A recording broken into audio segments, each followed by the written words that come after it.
Welcome back to the Polymath Project. This is Arman. I'm here with our guest and good friend and colleague of mine, Conor Dalton. Hey, happy to be here. Welcome to the show. Thank you. Native of Waterford, Ireland, Yeah. who's been here now for a little over 2 years? A little over 2 years, yeah. Good stuff. How's the New York and American dream suiting you so far? I mean, alive and well for sure. Yeah, no, it's been great. I mean, it's, a lot has changed over 2 years, but I've kind of, anytime anyone asks me, I always kind of say it's been a lot easier to assimilate into the New York style of life than I think one would assume, I think it probably helped the fact that I'd been here many times.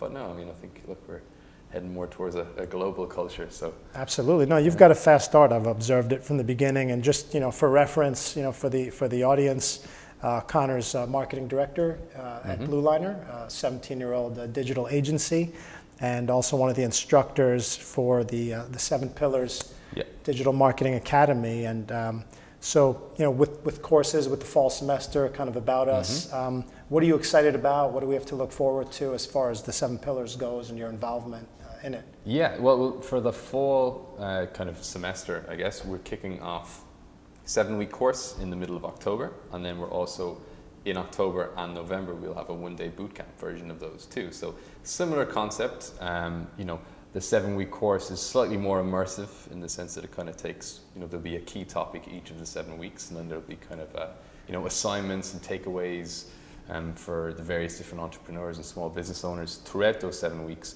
But the boot camp is fantastic too. I mean, if people, time is such a precious commodity for people. So the 1-day boot camp really allows them to, within 1 day, in the morning, it's a little bit more, of a informative educational kind of section or whatever.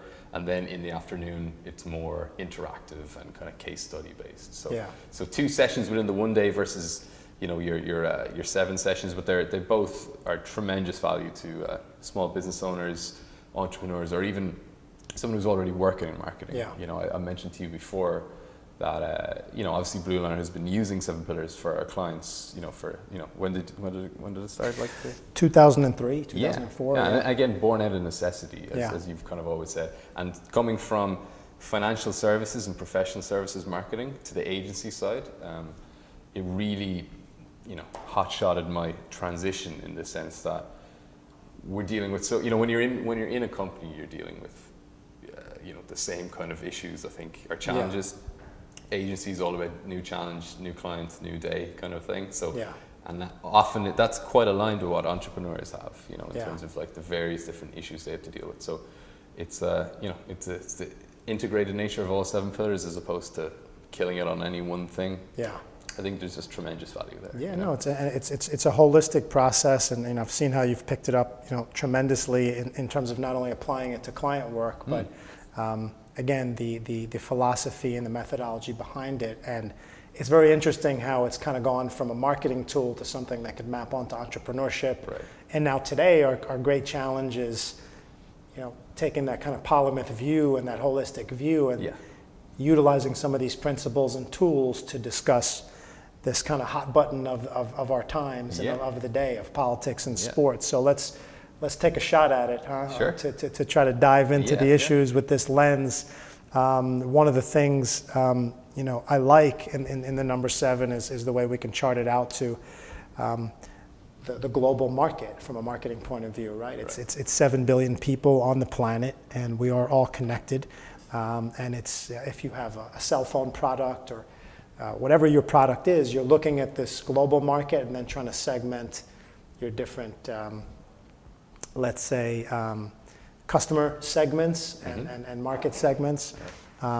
So from that point of view, or with that in mind, talk about who you think this issue is impacting. It's very interesting that an American sport and American politicians now kind of took root on Sunday morning with a protest that started in London. So, what are your thoughts on how, let's say that different audience that wasn't necessarily, we're trying to expand the NFL to other countries and globally. And it's been going well, it's in Europe we would call it American football, right? So, but it's really, over the last few years, the tradition has been developed of, I mean, certainly since I was college, people were starting to, having Super Bowl parties and things like that. And that's not, I mean, in the GMT time, that's, your game starting at like 2 in the morning or something, so it's a late night thing. But it kind of started getting this kind of, it's definitely getting more popular, definitely for sure, in general. And so something like this, I mean, as soon as Trump came along and made it his issue, I mean, he's a global issue, right? So while this kicked off in London, and there certainly was, there was interesting reactions somewhat regionally there, I think it affects everyone. And it's kind of one of these things where every so often something comes along that everyone's going to have an opinion on. And I think the recent political shift has inspired people to realize that having an opinion on things is important, having an active opinion on things is important, and you can no longer shy away from something. So I think this is like, is kind of like a shining beacon example of that. But I think it's an issue that draws out opinions that people have from other areas and they project it onto this. So it's obviously very dividing. A lot of right-wing people are very against it, or a lot of left-wing people are very for it. Right. And then, the concept of what the players are doing. And then Trump obviously makes an opinion on it. I think before the London game he had said they should be fired. Right.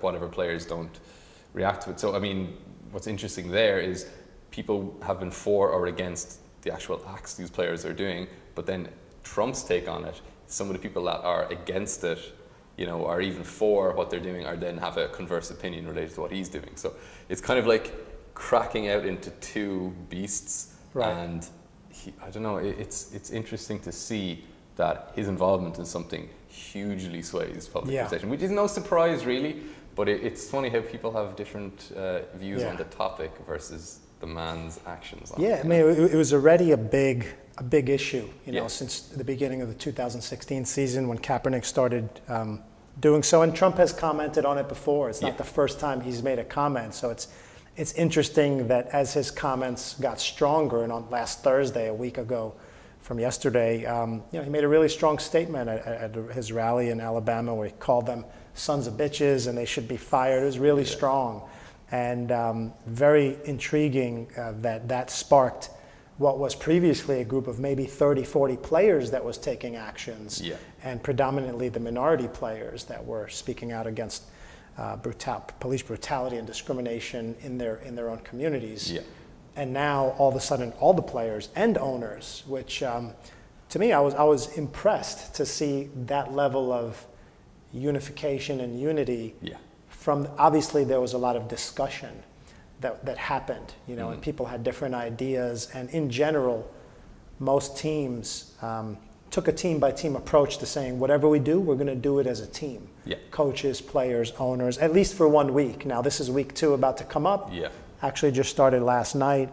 I think what I want to do is let's take a quick look at again, using some of our 7 pillars tools. So we have the 49er matrix up here on the board, and in particular we'll pay attention to pillar 6, social media, and mode 7, analytics, and try to look at some data. Right, let's look at some data on how people are feeling. So the polls, what they're saying on social media, some of the images that are kind of pervading the internet now, and just kind of discuss that a little bit, because this is the way we can kind of take a technical approach to see how people are feeling, because this is a PR and a media kind of beast in a sense, right? And it's got different heads to it and can go in different directions.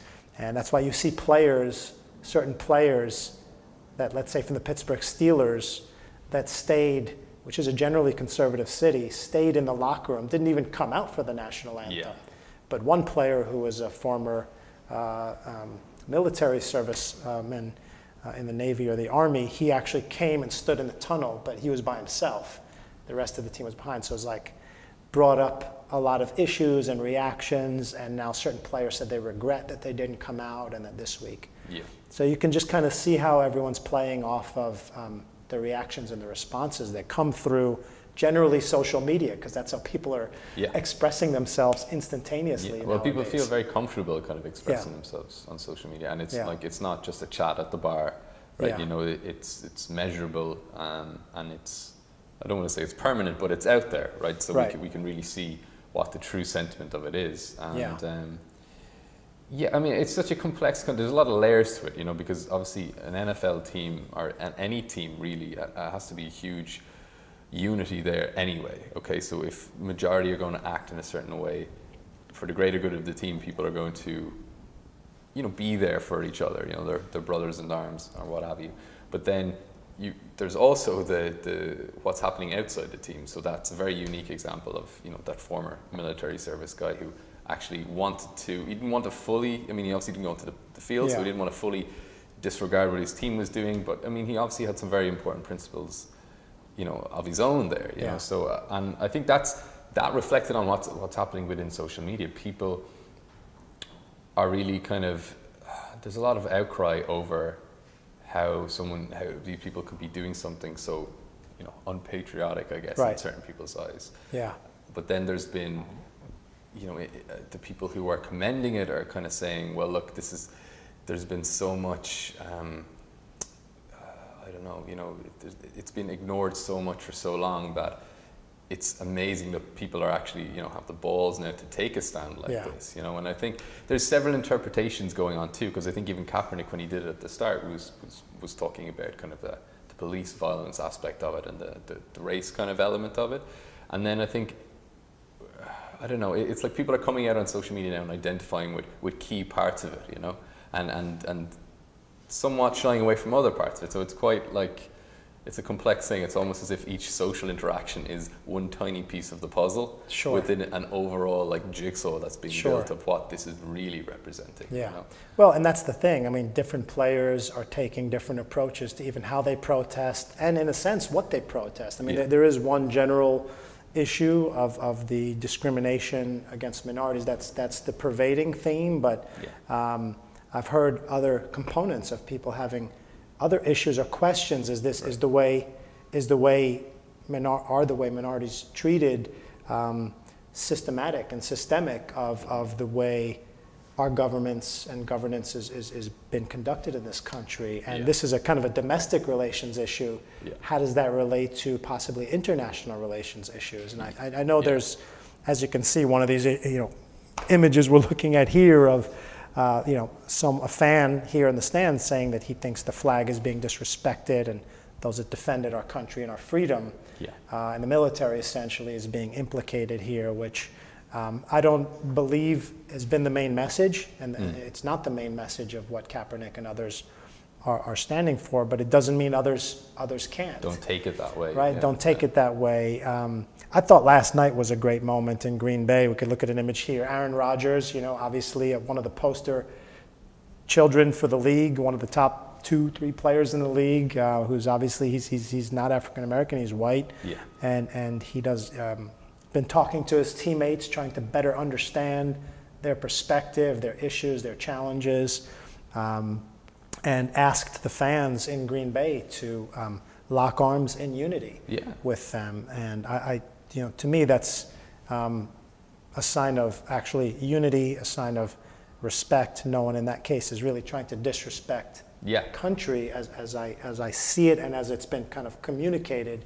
But obviously that's not the way everyone necessarily takes it. So it'll be interesting to see how linking that of keeps arms up. is when you say that's, I mean, I personally couldn't take anything negative from an act of unity like that. I feel like maybe that's a more, I don't know, effective way of communicating something like that. But it's a very interesting time for all this to be happening in. I mean, like Trump his campaign was really run on headlines, right, and sound bites. And we were doing some research earlier, and his Twitter following has increased like 230% since this time last year. So he's really like created this like digital soapbox to stand on, and feels like even on acts like, I don't know how you could condemn linking of arms, but he still feels like he has a right to do that because it's maybe it's that social vanity where he is trying to bring everything back to himself. And I want to talk about that a little bit, because the main message of what the players started protesting for could be lost amongst this whole battle against Trump. So it's very interesting that that galvanized the whole league to kind of stand up? And are they standing up more for just freedom of speech and freedom of rights? Yeah, and peaceful protest is an important right too. Exactly. Which again, he has said things supporting that before in other areas. Right. And now he's, again, that's not our main focus here. Right. We're more talking about this issue, but it's...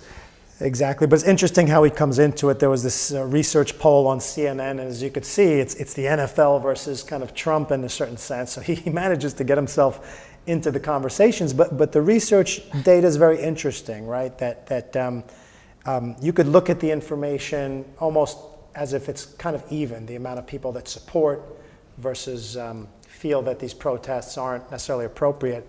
And then when you start segmenting it by ethnicity, you see that, 80% of African Americans support it, whereas 80% of white folks actually feel it's something they shouldn't be doing. And then also looking at it by age, I think is very interesting, that people over the age of 45, we have 60% of people over 45 disagree with the protest, think the athletes are wrong, and only 37% of those under 45. So to me, that makes a lot of sense, because the old school, more traditional forms of respect and ways of thinking, the way our parents might think about something, is very different than what younger folks generally are a little more open and a little more kind of new ways of approaching things. So to me, that's very natural that it would be that way, and I agree, and I think you could almost remove it. It sounds strange to say that if you removed the topic and just applied that to the general sentiment on America right now, that it would be somewhat similar. But I think it's such a binding issue that it's interestingly now so divisive, right? It's supposed to be this area where, it's obviously so much more entertainment, but it brings people together, in the spirit of competition and, adversity and this kind of belonging to a team and supporting a team and seeing your team win or supporting them through losses. And it just seems to be now that with politics and news bleeding so strongly into the entertainment category, and then this also going from sport into entertainment, that it's all just this one hodgepodge where, you throw everything in, you mix it up, and all these opinions are kind of pervasive down through the different channels within each, and it's interesting, more people watch football than vote, and then the celebrity president can't help but put himself in that conversation. And it's interesting that the conversation about ratings in the NFL for various, because there's a lot of other topics in the NFL. There's the topics. He pulled out the ratings card. Of course, and other topics are influencing that, like the concussions and the CTE, and also player conduct issues. These guys just kind of rich, spoiled, celebrities that are treating women the wrong way, and there's been some high profile cases there. So I think player ethics has come under greater scrutiny, which I believe is a positive thing. Yeah, definitely. I think the CTE and the concussions, player health, mental health, physical health, and wellness, even after the game, after they're done being gladiators and fighting for everyone's kind of Sunday fan club. How are these guys living the rest of their lives, and is that their responsibility or the league's responsibility as well? So it's a lot of great issues. And that we can't cover all today. I think this topic is powerful enough. Let's take a break. We'll come back and we'll continue on this topic, but with another lens, with more of a personal, collective development lens, and talk about some potential resolutions and predictions about what's going to happen going forward. Cool. Sounds good. Cool. Be right back.